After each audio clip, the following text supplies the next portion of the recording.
All right, music fans, welcome. Harmless Me here yet again, talking about real music in real time for a few real people just like you and just like me. So, a bunch of videos on YouTube of recent Pat Benatar performances. Pat Benatar pretty much knocking it out of the park. As a music critic, which I am apparently because I'm not Mr. Happy about everything all the time. Pat sings pretty much everything in the correct key. Occasionally, she'll throw some off-speed stuff instead of a fastball when it comes to those super high notes at the end of various songs. And she's the victim of her younger self who could, do things that few singers could do. Her range was considered one of the best ever at the time, before like Mariah Carey and Whitney Houston came along, but she could pretty much sing anything. And they proved that early on the debut album with a song like We Live for Love, which has been focus tested out of existence. If you're a Pat Benatar fan and you turn on the radio, you will hear maybe We Belong, you'll hear Love is a Battlefield, and you'll hear Hit Me With Your Best Shot. That's it. Those are the three they play over and over and over again.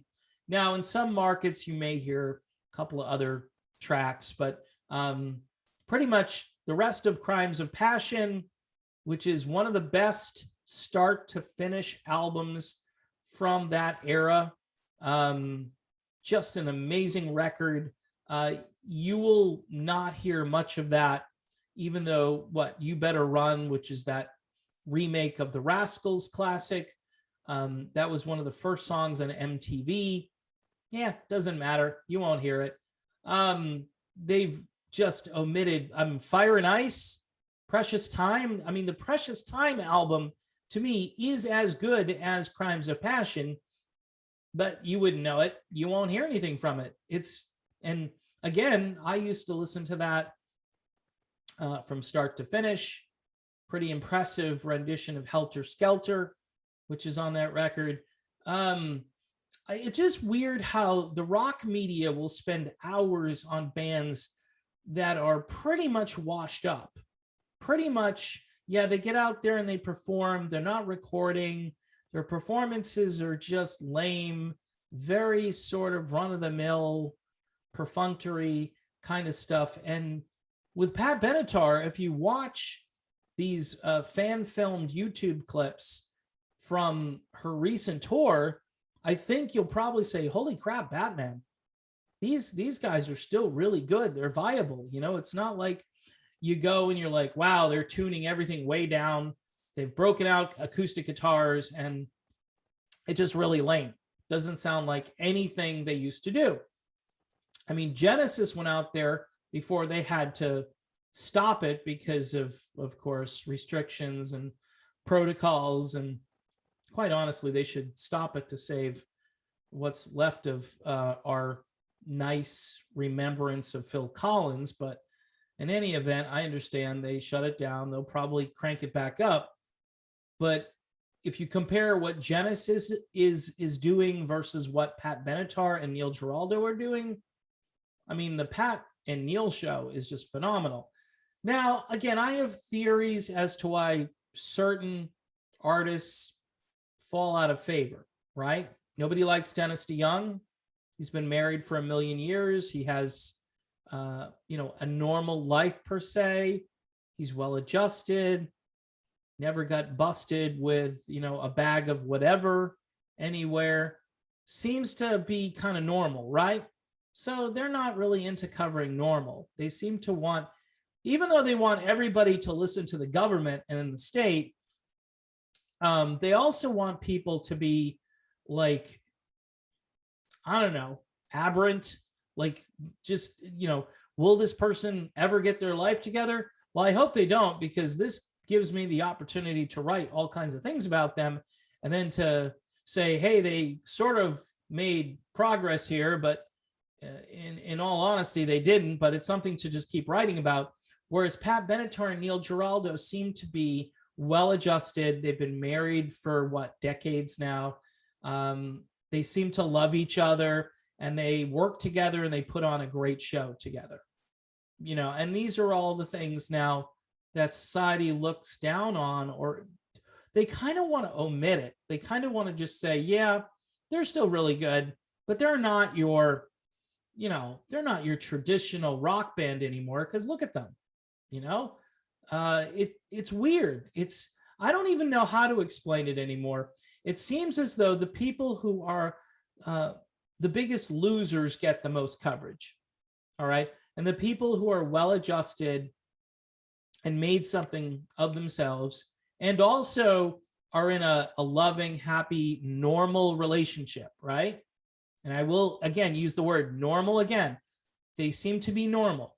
A married couple, a man, a woman, it's fairly normal. I'm going to get in trouble. And maybe that's just boring. Maybe that's to Leave It to Beaver. Maybe they don't want to hear a song like Hell is for Children, because that predated all of the human trafficking crap that's happening now. I mean, talk about being ahead of your time, right? Great song. No radio station will play it. Maybe because the chorus is a little brutal. Whatever. It's an important song. I don't hear it. I used to hear it back in the day, back on real rock stations. And what? It's not rocking enough today. It's not rocking enough for these rock stations. This is the thing that drives me nuts. So it's a war on those two as artists, right?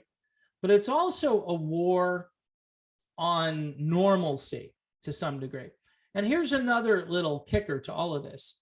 Pat Benatar was nominated for the Rock and Roll Hall of Fame. I think the band that recorded, the entire band that was in the studio and on the road producing, recording, and then playing live the Crimes of Passion album, that band should be in the Rock and Roll Hall of Fame along with Neil and Pat. All right. They were nominated and they lost, but yet Stevie Nicks got in. Now, Stevie Nicks is not a well-adjusted character. Stevie Nicks abused substances for many years, never got married, apparently had something with Don Henley for a little while, and then they were supposed to have a kid and they didn't have that kid. So there are a lot of things, and I look at all of these things now as I'm older, and I think they factor into how people want to frame what rock and roll is. They want to frame what is, the kind of behavior that makes the rock and roll industry a little bit out there, a little bit wild, a little bit crazy, which some of that is okay. But you shouldn't discriminate against the people who decided to go all Leave It to Beaver on you. I know, maybe that's part of the rationale. I think with Dennis DeYoung, Styx, they're all about image. We're a rock band, man. We're not into this, domestic bliss. Come on, Dennis. Liza Minnelli and Dennis DeYoung. Look, Pat Benatar was a classically trained vocalist, all right? And she still delivers on stage, and these performances are top notch. They're amazing. And somebody needs to say something about them. Here's, fan filmed footage, Pat Benatar and Neil Giraldo out on the road after taking a lot of time off. They sound great. We need that music. Radio, you're lame. This group, this solo artist with her husband is bigger than 3 songs. Stop focus testing this catalog out. When's the last time you heard All Fired Up on the radio? When's the last time you've heard Looking for a Stranger, or even Fire and Ice? It's just numbing how boring and unimaginative the radio industry is right now. And you couple that with the coverage and the promotion. And again, this would be free promotion. Oh, Pat Benatar. I'd love to see Pat Benatar, but keep promoting, like LA Guns. Seriously, LA Guns, they get like 50 stories in a year. And I don't mean to dump on them because they're not a bad group. The problem is Pat Benatar. I mean, LA Guns had like one radio single, I think, right? Ballad of Jane or whatever it's called. And these guys had a whole slew of both top 40 and rock radio hits. And quite honestly, were again stopped by the industry in the 90s. They could have kept going, but there was no place to put them because they were melodic, they rocked out, but they didn't fit, the new dark, brooding, template of the 90s. So in any event, it's disappointing. I look at this and I go, these guys have gotten so little publicity compared to some of the other people that are still out there and who are not functioning at the level of Pat and Neil, not even close. And they don't have the catalog of Pat and Neil, not even close.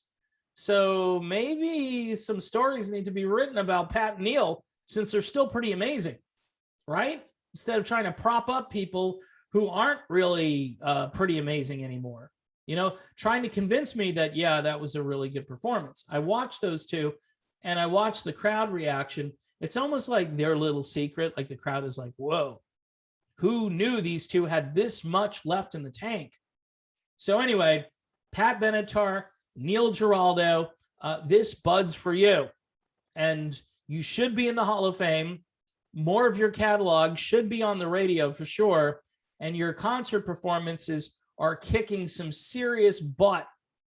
So don't stop. Keep up what you're doing. And thanks for what you do.